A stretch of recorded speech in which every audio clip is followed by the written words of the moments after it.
Hello and welcome. My name is Dom from Arsenal Domination, and I'm here just to talk to you about Arsenal's financial accounts. This might seem trivial and unimportant, and as fans, we don't necessarily care about the numbers, but the numbers in the account do have a significant issue on, or impact, I should say, on how Arsenal run things, and therefore on the product we see on the field, which is what we care about. So I want to just quickly dive into what the accounts say and the impact, more importantly, on what that means for the team.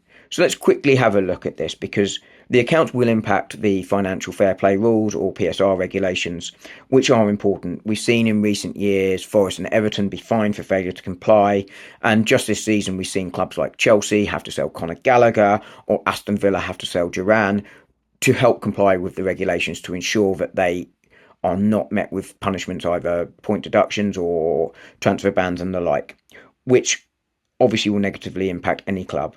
Arsenal, to be clear, will be compliant. They have no issue being compliant, but things are a little bit tighter. And the accounts really sort of shed light onto that, onto why Arsenal have had minimal spending this summer and compared to the previous two years.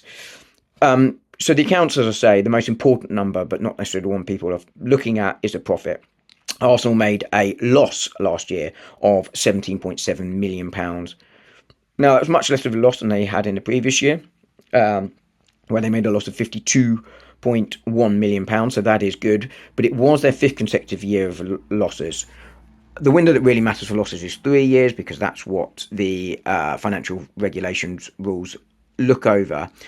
And some of that profit, or loss in this case, can actually be removed. So investment in the women's team, for instance, can be removed.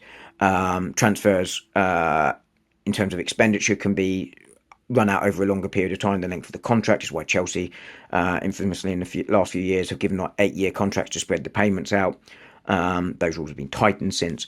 So the profit doesn't tell the full story, but what it does do is show that Arsenal making a loss do have potentially some issues with those rules. But secondly, the club want to be sustainable, and continued losses is not a good thing. Now, that's the owner's problem, not our problem as fans, but it will give you an indication of why Arsenal are taking the approach they make. But the most important one is that they comply with those regulations.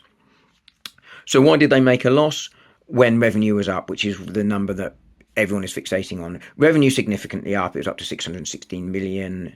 That's pretty much a third up on the previous year, thanks mostly to Champions League money, but an increase in commercial revenue as a result of that Champions League football, and Arsenal's improvement in terms of the field and has also massively helped. But there is also the fact that they increased player sales. As I say, this financial accounting window and relates to the 23-24 season. So the sales that year would have been Granit Xhaka and Flo Balogun, but they were a significant increase in terms of the money we got in for sales on the previous year. And again, this summer will have increased again when we see the accounts for this current season next year. All of that is good news. Arsenal's revenue streams increasing will have a knock-on effect into this season as well, where you'd expect them to be at least the same, if not higher. And that will be positive for Arsenal going forward. But it also came with an increase in costs. Arsenal, as a result of Champions League, increased wages quite significantly to get players like Bukayo Saka to sign new deals, but there will have been bonuses and what have you will increase as a result of being in the Champions League for many players. Wages being the real major increase in Arsenal's spending, and that's why, despite the significant increase in revenue, there was still a small loss.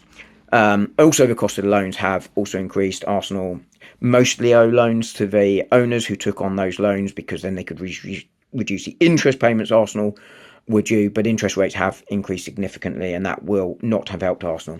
So that's the big picture then. That's where the accounts are.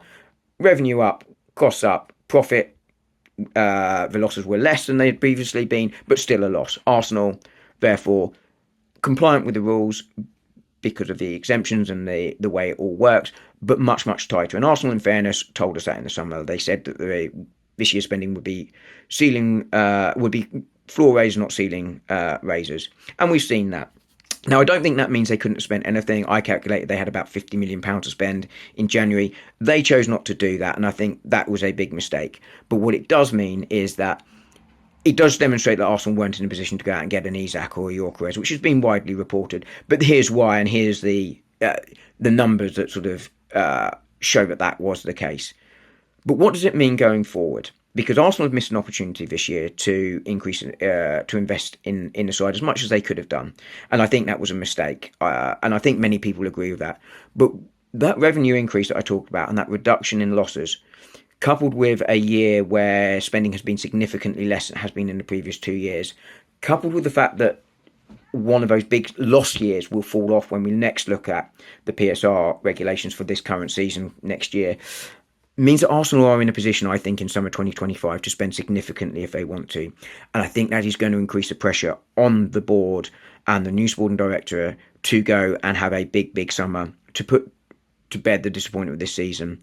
Some of which is blamable on Arsenal, some from my point of view is a bit unfortunate in terms of the number of injuries, etc., etc. You can talk about that all day long, but the numbers here say that Arsenal should be in a position to spend significantly, and I think they will need to do so. So that's what the financial accounts say. I hope that's been really useful. Please do put comments in and questions, and I will help liaise with the channel that this is going out on to try and help answer any questions that people might have, and I can try and help you with that. Thank you all for listening. Thank you for supporting the channel that this is going out on. They do great work. This is going out on a couple of channels, which I'm not naming them, but all three channels this might be going out on are really, really good channels. Please do subscribe to them and continue to support them. And thank you ever so much for listening to me. I will speak to you all soon. Thanks. Bye.